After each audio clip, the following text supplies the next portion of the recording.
This is episode 213 of That Shakespeare Life. Just like William Shakespeare, our show depends on support by our patrons. Listeners just like you can sign up to support our shows and get bonus episodes along with detailed show notes for our episodes, including visual content we can't share here on the audio, by becoming a patron at patreon.com/thatshakespearelife. If you love learning Shakespeare history the hands-on way with crafts, recipes, and games, then consider becoming a member here at That Shakespeare Life. Members get access to our collection of activity kits and history resource library that includes things like settings maps, character diagrams, lesson plans, worksheets, and an entire video streaming library for things like documentaries and 3-minute animated plays that let you take the history you learn about here on our show right into your home or classroom. Learn more and sign up today at CassidyCash.com/member. What matters, I think, why his name appears, is really for two reasons. The first is that medicine is always funny. And comedians, playwrights had long been introducing comic doctors. They're either murderers or they're jokes, and particularly if they are foreign doctors. So that's why the doctor in the Merry Wives of Windsor is a Frenchman. Welcome to That Shakespeare Life with Cassidy Cash. Cassidy believes that if you desire to successfully learn or perform Shakespeare's plays, then understanding the real life and history of William Shakespeare himself is a must. That Shakespeare Life is the podcast that helps you go beyond the curtain of some of Shakespeare's most iconic works and explore the world of early modern England as Shakespeare would have lived it, learning from the writers, historians, and performers who know it best. And now, here's Cassidy. John Caius was a prominent medical professional in the 16th century, a staunch adherent to the teachings of Galen, who himself was the ultimate authority on medical knowledge for close to 15 centuries. John Caius owned a copy of Galen's text, and that original copy survives at Eton College, Berkshire, with Caius' notes and annotation there for review. Galen's work was essentially the Gray's Anatomy of its time, and Caius' interest in Galen's work was not merely being a fan, but doing his due diligence in medical study. However, despite the evidence to suggest he was a pillar of medical knowledge in the 16th century, training major medical figures of the period, John Caius is accused, even in his own time, of being too much of a traditionalist, unable to change and grow with the rapidly evolving mindset of his time period, and was even held responsible for annoying Queen Elizabeth at a medical forum that took place at the court the year Shakespeare was born. As a result, about 30 years after his death in 1573, William Shakespeare is able to satirize his namesake through the comedic French doctor of Dr. Caius in Merry Wives of Windsor. Here today to share with us the life and accomplishments of the real Dr. Caius, along with what happened between his death and the time Shakespeare's applying his name for comedic purposes in the play, is our guest, Vivian Nutton. Vivian Nutton taught classics at Cambridge before moving in 1977 to University College London, where he became professor of the history of medicine for over 30 years. He has held visiting professorships in the USA, Canada, Australia, and Russia, and is a member of learned academies in Britain, Germany, France, and Italy. He has ranged widely over the whole history of medicine, but particularly over the classical tradition in medicine from the Greeks to the 17th century. His recent books include Ancient Medicine, of which a third edition is scheduled for 2023, Galen, a thinking doctor in Imperial Rome, that came out in 2020, an annotated translation of John Caius' autobibliography in 2018, and just published this year is a book called Renaissance Medicine, a short history of European medicine in the 16th century. We'll link to these books as well as other resources on today's topic in the show notes for today's episode. Hello, Vivian. Welcome to the show. Hello. Nice to be with you. Thank you. I'm glad to have you. Merry Wives of Windsor was written between 1597 and 1601, almost 30 years after John Caius died. Keeping in mind, Elizabeth I was still reigning at the time this play was first performed, and she would have remembered John Caius personally. Vivian, what was John Caius' reputation when Shakespeare included his name in this play, and why was the memory of Caius able to be used for comedy? Well, by the time the play was written, Caius, the reputation of Caius had sunk, I think, in many places. When he was alive, he had a great reputation. He was a European-wide scholar with friends in Germany, Italy, France, and so on. But by the time he died, he had seemed to be a man of the past. Now, there's no reason to believe that Shakespeare knew him, or even that John Hall, his medical son-in-law, knew him. But there were people around in London who certainly knew him, and who were fellow historians along with Caius. But what matters, I think, why his name appears, is really for two reasons. The first is that medicine is always funny. And comedians, playwrights had long been introducing comic doctors. They're either murderers or they're jokes, and particularly if they are foreign doctors. So that's why the doctor in the Merry Wives of Windsor is a Frenchman, and who speaks in this strange lingo. But of course, Caius was an Englishman and proud of it, and he wrote and spoke very well. But between the 1570s and Shakespeare, he had become known as, I think, what we could still today call a character, that stories grew up about him. And what people came to know about him was not necessarily truth. So that's why, in a sense, we don't have the historic Caius in the Merry Wives of Windsor. Speaking of the historic Caius, you mentioned that when he was alive, he did have this great reputation. And John Caius, the doctor, the real doctor, was a prominent man in the medical community in England. He was even head of London College of Medicine during his lifetime.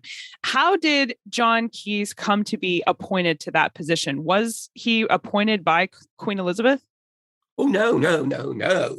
He was appointed by his fellow doctors. And doctors don't like being told what to do by politicians or even queens. What happened with John Caius is a wonderful example of how things can change in one's own lifetime. Because he was in his youth and in probably his early, up to his 30s and 40s, in the forefront of European medicine. But things moved on. And that is one reason why he becomes seen as a character. And he was. He's an eccentric in some senses. He keeps animals and birds in his house. And there's a lovely little note in one of his books in which he says that he kept a pet puffin. Now, naturalists know that puffins are not easy to keep on land, and they don't like being caged. And he records that when he tried to feed the bird, it used to nip his finger. But he then adds, not in a malicious way, which I think tells you a lot about his relationship with animals. Sounds like he liked them. Oh, yes, he wrote a wonderful book on English dogs, and he was one of the first English naturalists to go and report and have drawings made of animals, fishes, birds that he had found around the country. But he must also have been a very unusual figure. He had a very high, squeaky voice. And when Queen Elizabeth in 1564 came to Cambridge to conduct an official visit, he was chosen to speak. And we're told he spoke in such a way that the Queen couldn't hear him, and she got very annoyed and told him to speak up. But as he grew older, he became, if you like, out of touch with anything. He always looked back to what he calls Merry England and the time of of good King Henry, when men were men and children were well brought up.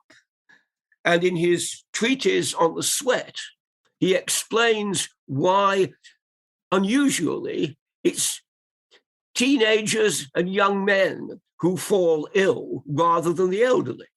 We don't know what the sweat was. It may have been a form of influenza. But he says it's all to do with the way they're brought up. The young today aren't tough enough. They've been brought up sitting by the fire, wearing their furs and eating hot buttered toast. And everything has changed for the worst. And by the time he dies, he is a figure of fun, a relic of a past age. And his religious beliefs are out of touch with those of Cambridge, certainly, and his rooms are ransacked by a committee from the university. So he does become, at the end of his life, this sort of character who is out of touch with modern life. And that, I think, is why you get all these stories about him. So was John Caius a practicing physician during his lifetime? Did he treat patients? Oh, yes. His main work and how he made his money was by treating the wealthy men in the city.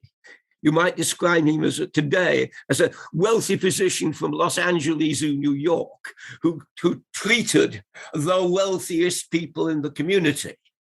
And that's where he makes his money. He studied in Padua. He comes back to England, and he then begins a very, very successful practice. Unfortunately, we don't have any names of patients. We just know that he made an awful lot of money. And it seems to me he's working and living in the city of London, slap next to the wealthiest people in the country.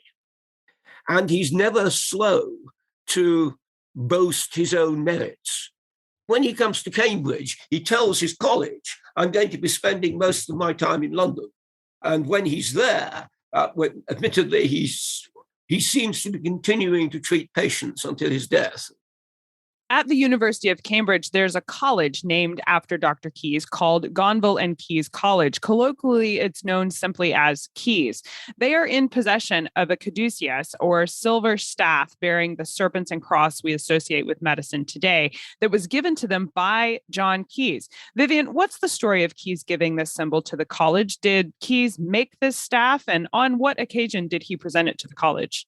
Well, he has an interesting relationship with the college. He comes up to the college in 1529, and he is possibly intending to become a clergyman, to study theology. And his earliest things he tells us about his student days and his early work suggests this was somebody who was going to be a clergyman. But at some point, he decides to go into medicine. He becomes a fellow of the college, and therefore that means he's given a certain stipend, which allows him to go off to Italy and to study medicine at Padua, which is the greatest medical school of the time. So he's taught in Padua. He comes back, but it is not at all clear if he ever came back then to his old college.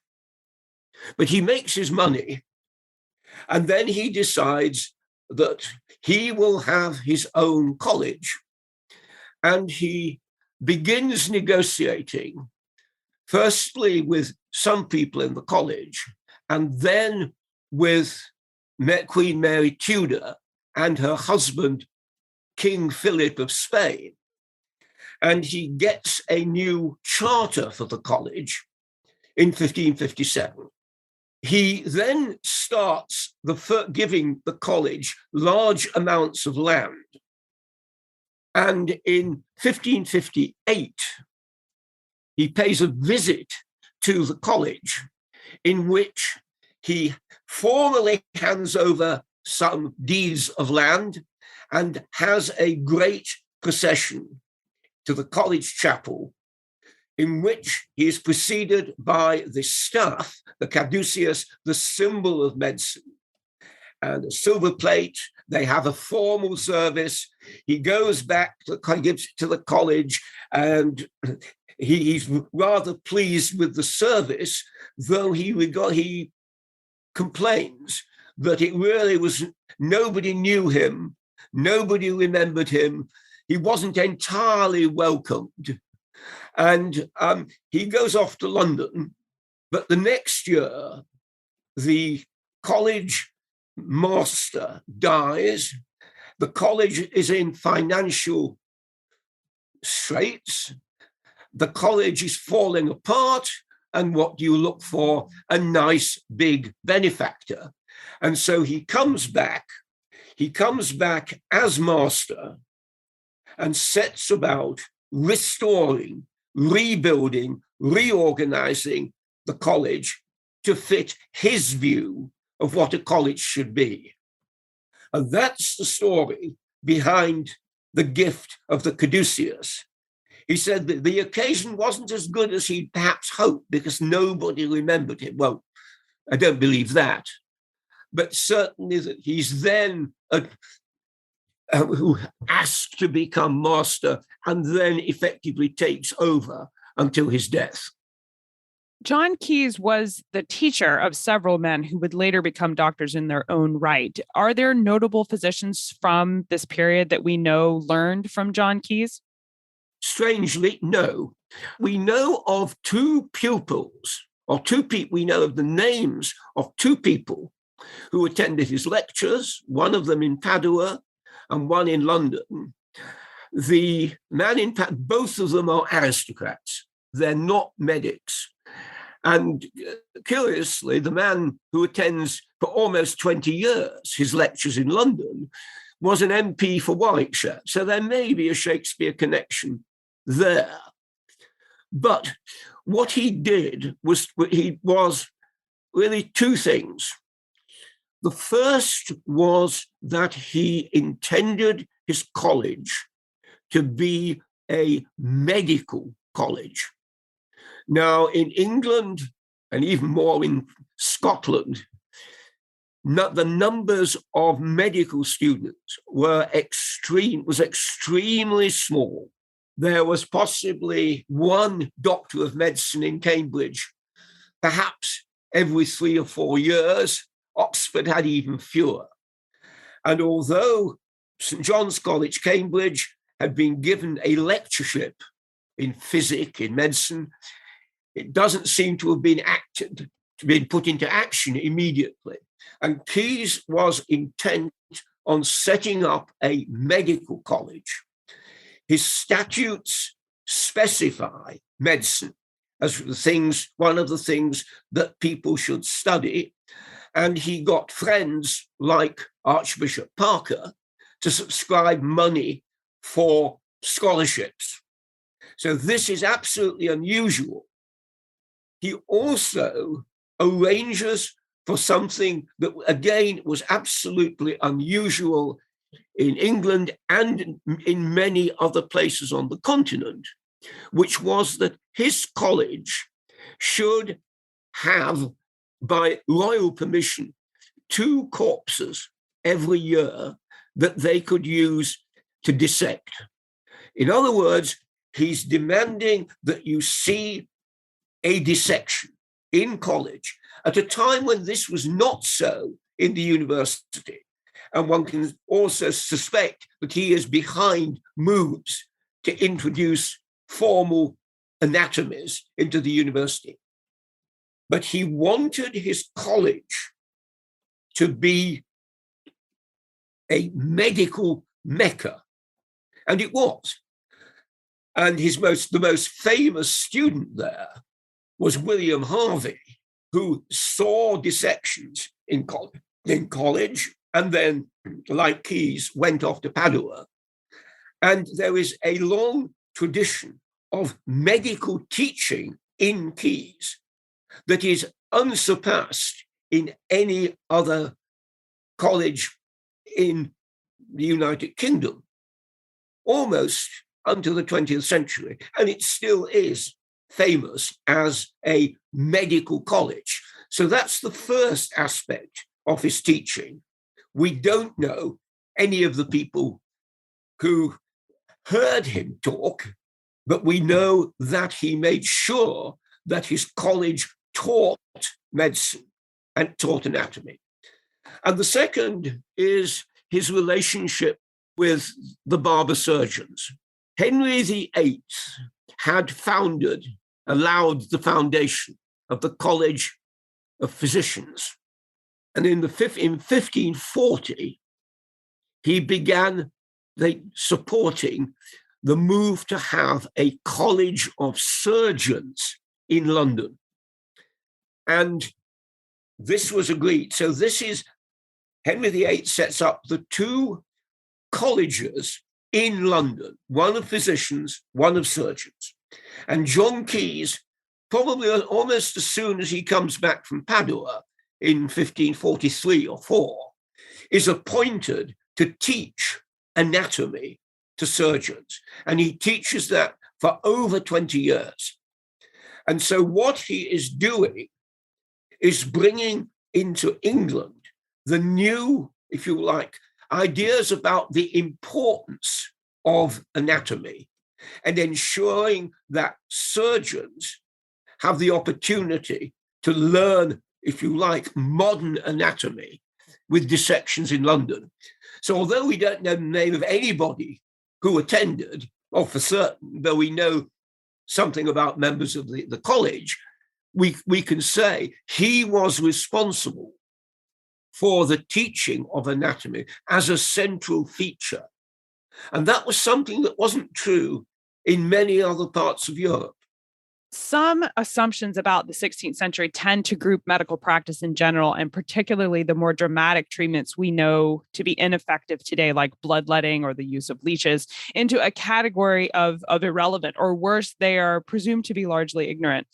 And I want to comment on that by asking you to share what specific practices or discoveries that we can see in the work of John Caius that represent advancement in medical knowledge that were correct, or that modern medical professionals still rely on to do what they do today. That's a very difficult question. All one can say was that he had many patients who thought he was a good doctor. But we haven't got things like case notes, and we have only got his work on the English sweating sickness, in which he tells us how you should behave. What he does do is to bring back from Italy into England and into Cambridge and London the emphasis on medical method.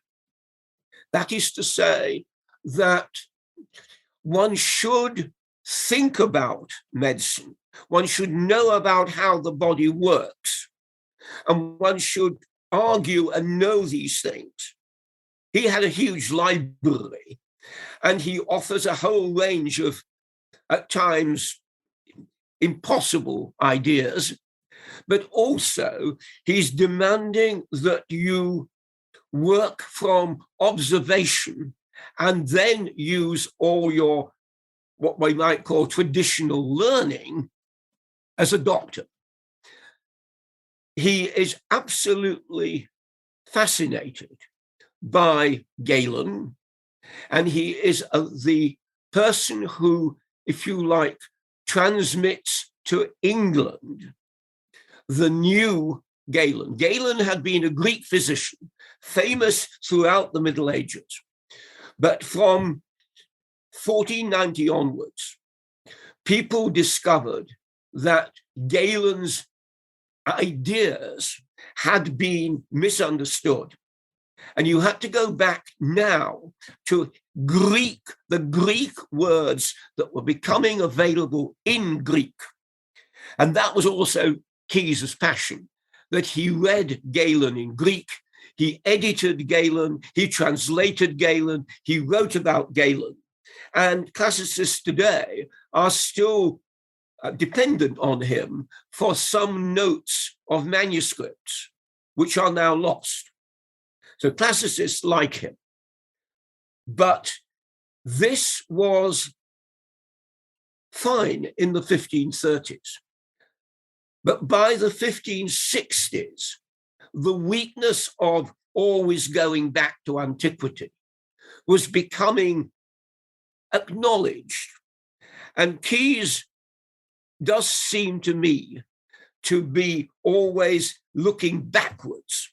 He doesn't like the new chemical remedies that are coming in. He doesn't like, if you will, what he calls quackery and old wives' tales. And he believes that a doctor should be a learned man with great knowledge. And I think his patients agreed, because that's what the London College of Physicians insisted upon, learning. Well, I know we would love to explore his life and his history and the things that he brought new to England just before and then therefore influencing Shakespeare's lifetime. What are some of your favorite books or resources you can recommend we use to learn more about John Caius? Well, the best biography of John Caius is written by Christopher Brooke in his History of Gonville and Caius College. That's a very nice chapter. Just a few years ago, I produced an English translation of John Caius, what I call autobibliography. It's a book he wrote called On My Own Books, in which he tells you a great deal about his life.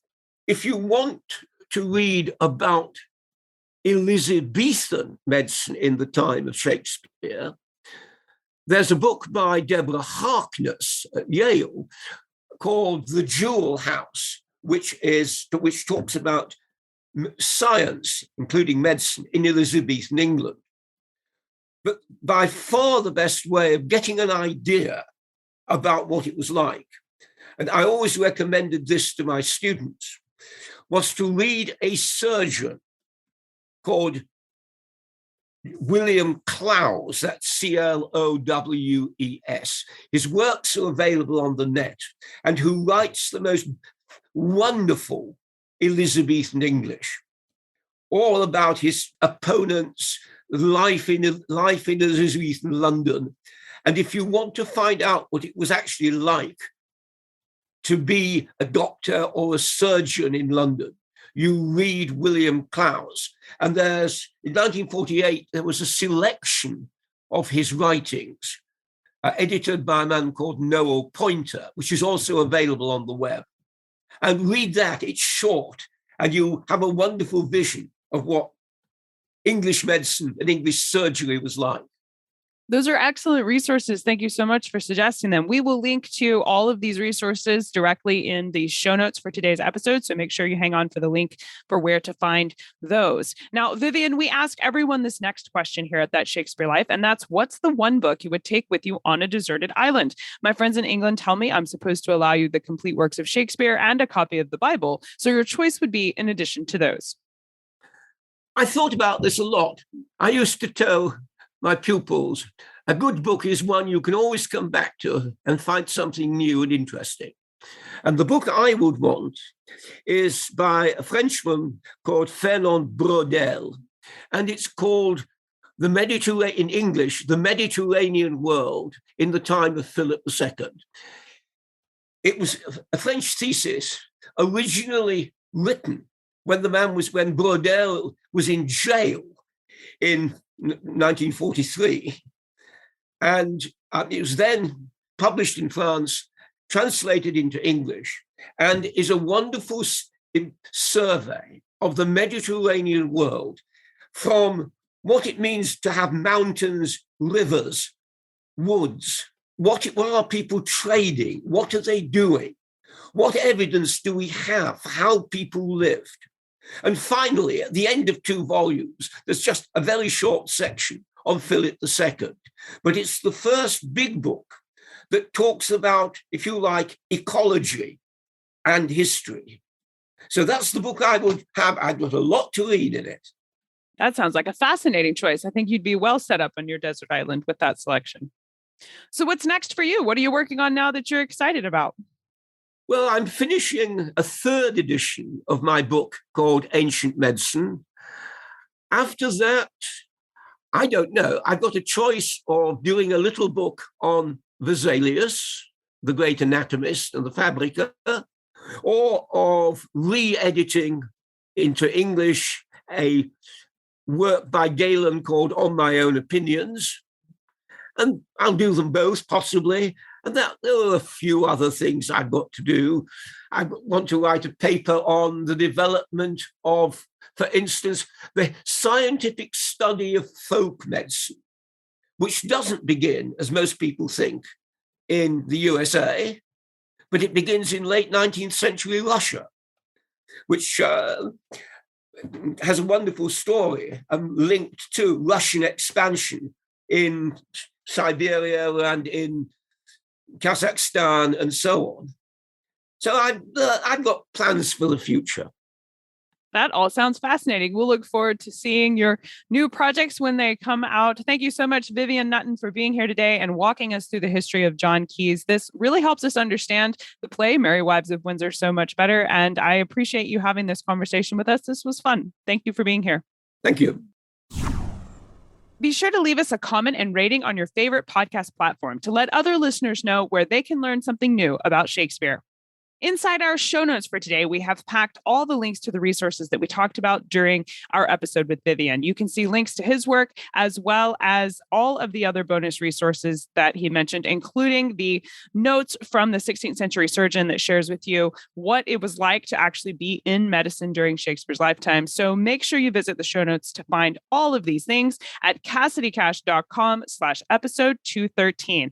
That's CassidyCash.com/EP213.